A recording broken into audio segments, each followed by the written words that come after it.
Frères et sœurs, que la paix et la grâce de notre Seigneur et Sauveur Jésus-Christ soient avec vous.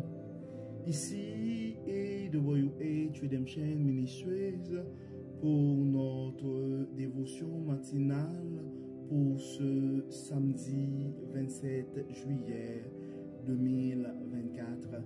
Toujours dans la mission de vous accompagner semaine après semaine, matinée après matinée, réveil après réveil sur le chemin du royaume de Dieu.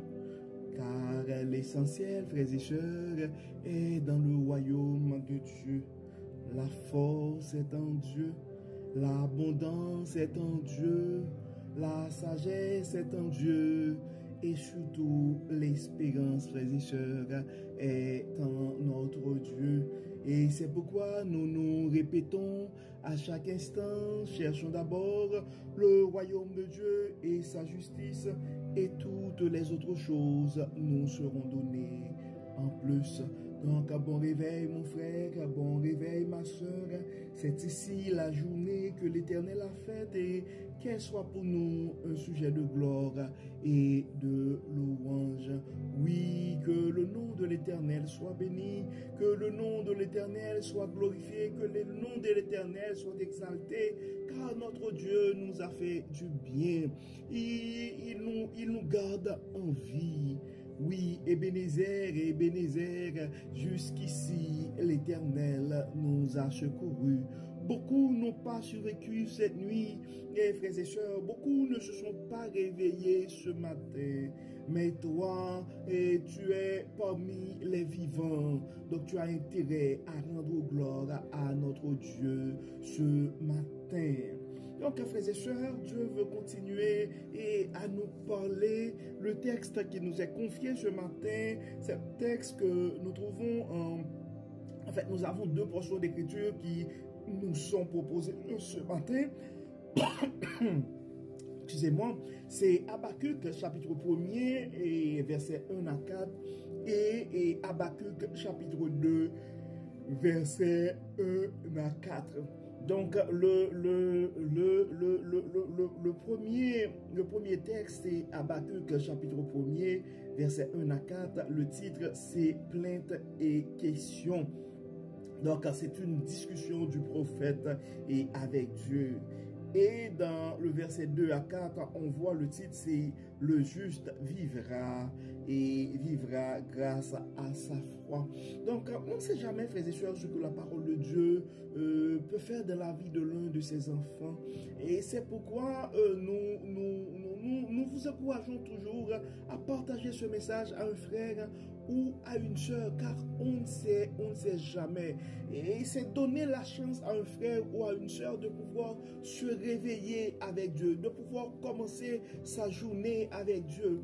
Et vous savez que la raison d'être de notre dévotion matinale à chaque semaine, du lundi au samedi, c'est une occasion pour vous aider et pour nous aider à nous réveiller avec Dieu. Car un réveil avec Dieu nous donne la possibilité, et un réveil avec Dieu nous donne la possibilité d'avoir une journée remplie de la faveur de Dieu. Et en accumulant des journées remplies de la faveur de Dieu, ben, nous allons finir par avoir une année remplie de la bonté de Dieu, car c'est l'objectif pour l'année 2024 et c'est décréter l'année de la bonté de Dieu à AWH Redemption Ministries. Et en accumulant des années remplies de la bonté de Dieu, nous allons finir par avoir une vie comblée des bénédictions de Dieu et sur plusieurs générations. Comme d'habitude, frères et sœurs, nous allons faire la lecture du texte qui nous a été proposé, en fait des textes qui nous ont été proposés, et avec quelques petits commentaires et la prière. Donc, comme on le fait toujours, hein, on va prendre le temps de prier pour nos frères et sœurs qui sont en difficulté et prier pour que Dieu puisse nous garder sur le chemin du royaume, car nous sommes conscients, Le chemin du royaume n'est pas facile. C'est pas un parcours sans détour, comme on aime le dire. Donc, et commençons d'abord avec le texte que nous trouvons en Habakkuk, chapitre 1er, versets 1 à 4. Le prophète discute avec Dieu. Jusque à quand, ô Éternel, appellerai-je à l'aide sans que tu ne m'entendes?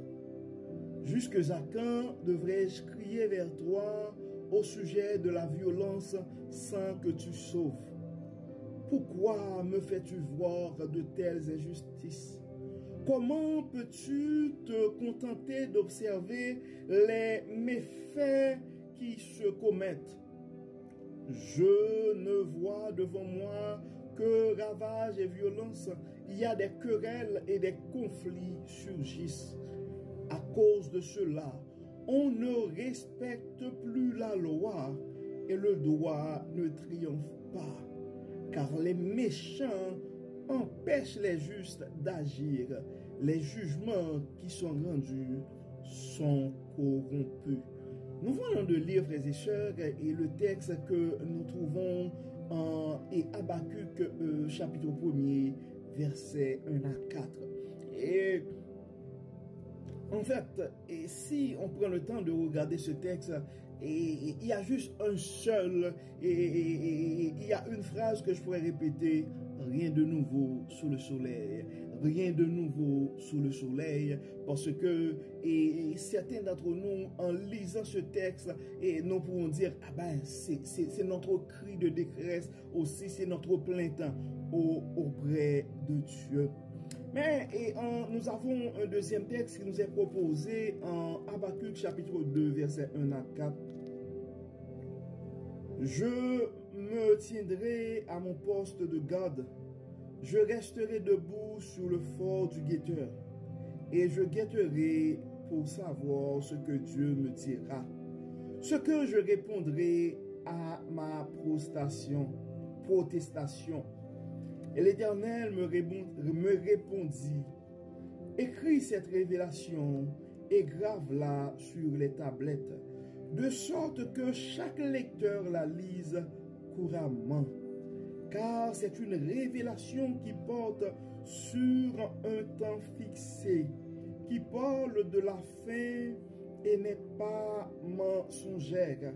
Si l'Éternel paraît tarder, attends-le patiemment, car il vient sûrement, il ne tardera pas. Si quelqu'un flanche, il n'est pas droit de cœur, mais le juste vivra grâce à sa foi. Donc on peut voir, frères et sœurs, les deux textes se complètent. Donc si tu te trouves dans une situation présentement, et ma sœur, ça fait longtemps, tu ne cesses de prier Dieu pour cette injustice, pour ces abus, pour ces choses que tu vois, et la violence, tout ça, les méchancetés, et tu vois que le méchant continue dans ses œuvres, et toi, tu continues de souffrir. Et probablement, tu te trouves dans cette situation-là pour dire: mais c'est pas juste.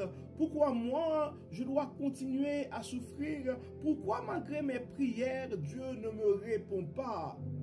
Alors que, regarde ce qui se passe. Tu pourrais poser plein de questions. Et des fois, tu pourrais trouver que la justice de Dieu est trop lente. Parce que dans ta tête, Dieu devrait agir de façon spontanée pour faire disparaître ces méchants, pour faire disparaître ces violents. Mais tu dois comprendre une chose. Dieu maîtrise le temps et les circonstances. L'agenda qui va s'appliquer, c'est l'agenda de Dieu.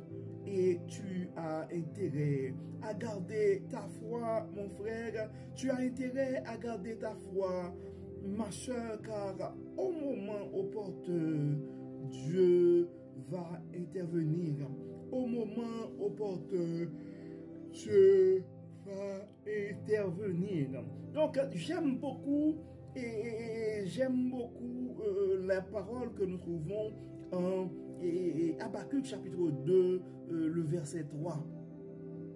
La parole met en garde le poète pour dire, car c'est une révélation qui porte sur un temps fixé, qui parle de la fin et n'est pas mensongère. Si l'Éternel paraît tarder, attends-le patiemment. Donc si l'Éternel, si tu penses que si l'Éternel paraît tarder dans ta vie ce matin, si tu penses que ça fait longtemps que Dieu devait intervenir dans ta maladie, dans ta situation, dans tes persécutions, donc la parole, le message de Dieu à toi ce matin, c'est attends-le patiemment, car il vient sûrement, il ne tardera pas. Dieu n'est jamais en retard, frères et sœurs, et Dieu fait tout pour un but, et comme nous dit la parole, même le méchant pour le jour du jugement. Mais tu dois garder ta foi, car nous avons l'assurance, il n'y a pas de doute que autant marqué, Dieu va intervenir dans ta maladie, autant marqué, Dieu va répondre à ta prière, mais selon son agenda et non selon notre agenda. La deuxième partie du verset nous dit, car il vient sûrement, il ne tardera pas. Et ça nous donne le conseil dans le verset 4. Si quelqu'un flanche, il n'est pas droit de cœur, mais le juste vivra grâce à sa foi. Donc tu dois vivre grâce à ta foi, mon frère. Continuons d'espérer dans les promesses de notre Dieu et vivons grâce à notre foi. Vivons grâce à notre foi, car il vient sûrement. Comme d'habitude, nous allons prier, frères et sœurs. Et donc, si jamais dans ta vie ce matin, et tu vois que Dieu tarde à intervenir, donc c'est le temps de manifester ta foi et demander à Dieu de t'aider et à garder la foi en lui. Prions Dieu, frères et sœurs. Dieu de bonté, Dieu de miséricorde, nous te disons merci Seigneur pour ta bonté, pour ta fidélité, pour ta miséricorde envers nous. Merci Seigneur de nous rappeler si les choses sont si mal autour de nous, nous ne devons pas nous laisser porter par le découragement, car autant marqué, tu vas intervenir pour ramener les choses à l'ordre. Merci Seigneur de cette assurance. Merci Seigneur pour ce message d'espérance et d'encouragement ce matin. Dieu clément, nous remettons entre tes mains ce matin chaque frère, chaque sœur qui a un souci particulier et qui commence à perdre patience. Beaucoup se sont découragés à cause de la maladie, malgré des traitements, malgré les efforts et les sacrifices consentis. Donc, on voit que l'amélioration est lente. Les progressions n'avancent pas comme on le souhaite. D'autres, Seigneur, ont eu des projets de vie et on voit les années passent. Les années passent. Le diplôme n'est pas toujours, on n'arrive pas toujours à décrocher le diplôme. L'emploi qu'on souhaite avoir, on n'a toujours pas eu cet emploi. L'enfant qu'on attend n'arrive pas encore. Le conjoint ou la conjointe qu'on espère n'arrive pas encore. Ça pourrait arriver qu'on n'arrête pas de prier pour que des frères ou des sœurs puissent reprendre leur parcours sur le chemin du royaume. Et on voit, malgré nos prières, eh ben, on a l'impression qu'il s'éloigne de plus en plus du chemin du royaume.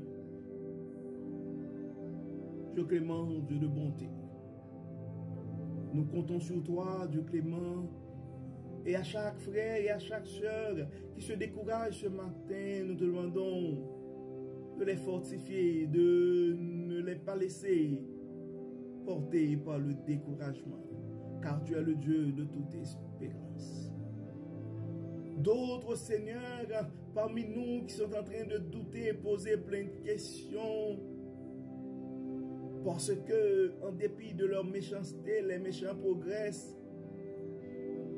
Accorde, Seigneur, ta sagesse. Aide-nous, Seigneur, à comprendre de jour en jour que tu as un plan pour nos vies. Un plan de paix, un plan de bonheur. Dieu clément, nos soucis sont entre tes mains. Nos projets sont entre tes mains. Viens, Seigneur, dans nos vies, prends toute la place. Tu vois, Seigneur, les maladies de nos frères et sœurs. Tu vois les soucis financiers. Tu vois les problèmes de famille. Tu vois les challenges avec les enfants. Tu vois les questionnements par rapport à l'avenir.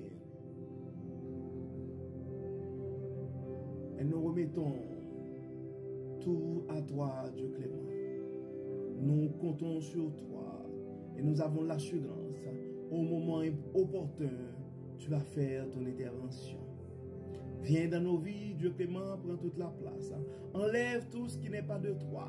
Permets que ton Saint-Esprit puisse nous guider à chaque instant, à chaque pas. Brille dans nos vies, éclaire nos chemins, éclaire nos pensées.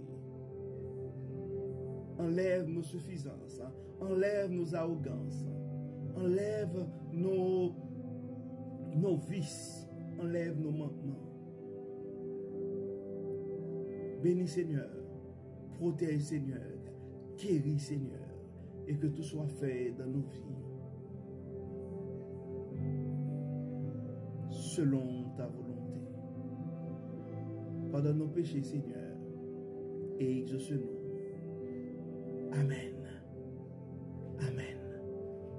Frères et sœurs, nous arrivons au terme de notre dévotion pour ce samedi et 27 juillet 2024. Nous espérons que votre âme a été bénie.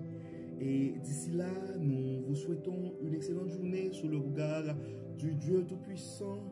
Que le Seigneur nous bénisse, que le Seigneur nous protège, qu'il nous accorde sa grâce. Encore une fois, bon samedi et à demain dimanche pour notre méditation de la semaine. Bye bye et à demain.